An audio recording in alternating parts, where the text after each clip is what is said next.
Hai semua, jadi di video kali ini aku mau sharing ke kalian tentang apa sih bedanya USDT, terus BUSD, dan juga USDC. Nah, jadi buat kalian yang baru aja join di dunia pasar kripto, mungkin kalian masih asing dengan koin-koin yang akan kita bahas di video kali ini. Dan juga apa sih keunggulan masing-masing dari mereka. Nah, di video kali ini kita akan bedah itu semua tentang USDT, terus BUSD, dan juga USDC.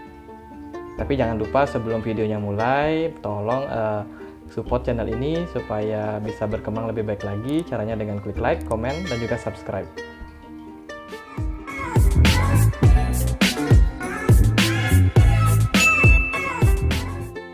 Oke, jadi seperti yang kita tahu, aset digital di dunia cryptocurrency ini sangat volatile, kenaikan harganya, dan juga dalam sehari pun bisa naik turun begitu ekstrim.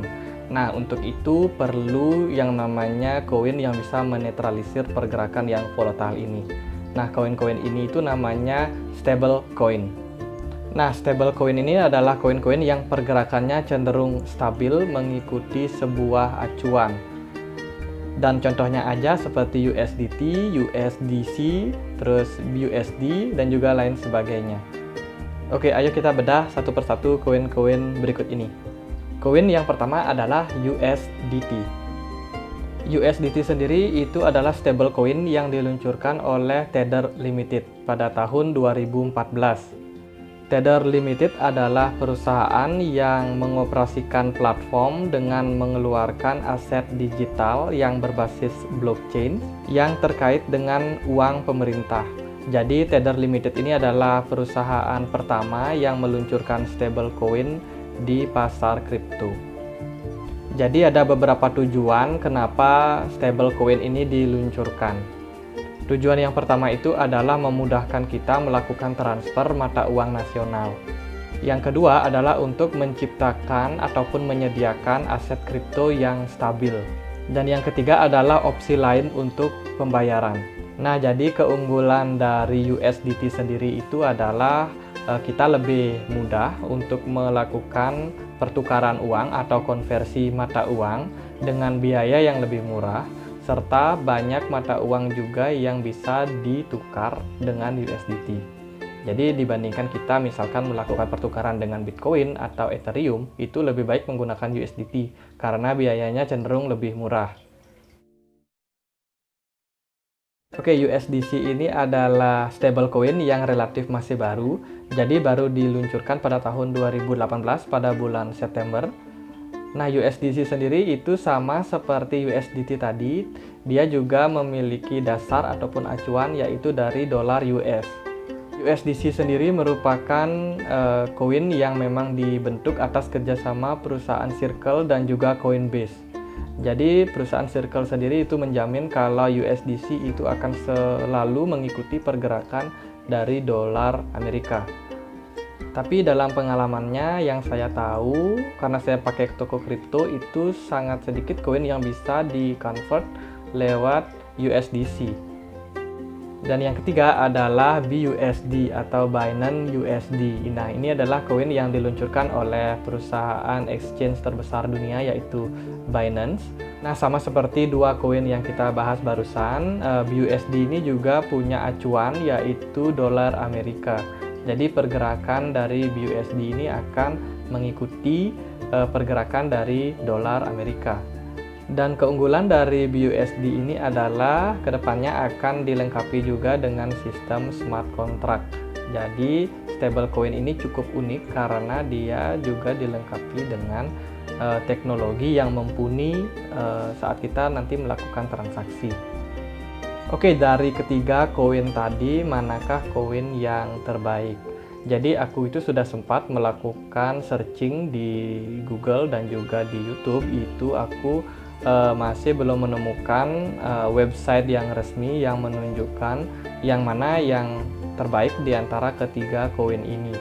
Tapi menurut aku pribadi itu aku lebih suka tipikal koin yang kalau kita melakukan pertukaran ataupun konversi itu lebih banyak pilihan yang bisa kita dapatkan. Jadi kalau sesuai dengan pemakaian aku sehari-hari, sesuai dengan pengalaman aku, itu aku paling sering pakai yang USDT. Ini dikarenakan karena lebih banyak variasi ataupun koin token yang bisa aku tukar. Jadi memang USDT ini lebih banyak jangkauannya. Nah, kalau untuk data ataupun biaya transaksi dari stablecoin ini, aku juga sudah sempat mencari di website resmi mereka. Hanya saja aku belum menemukan data yang valid ataupun data yang resmi dari ketiga jenis stablecoin ini. Tapi aku sudah mencoba melakukan riset kecil-kecilan. Jadi percobaan kecil yang aku lakukan itu adalah dengan menggunakan aplikasi toko kripto. Jadi aku coba lihat dari riwayat transaksi jual beli koin mana saja yang memiliki fee transaksi yang lebih tinggi dari yang lain. Jadi percobaan yang aku pakai ini hanya dua stablecoin saja, yaitu USDC dan juga BUSD, karena aku pikir memang dua koin ini yang paling sering dipakai. Nah, jadi aku coba untuk membeli Ethereum menggunakan USDT. Jadi seperti yang ada di sini. Dan untuk hitung-hitungannya itu seperti ini.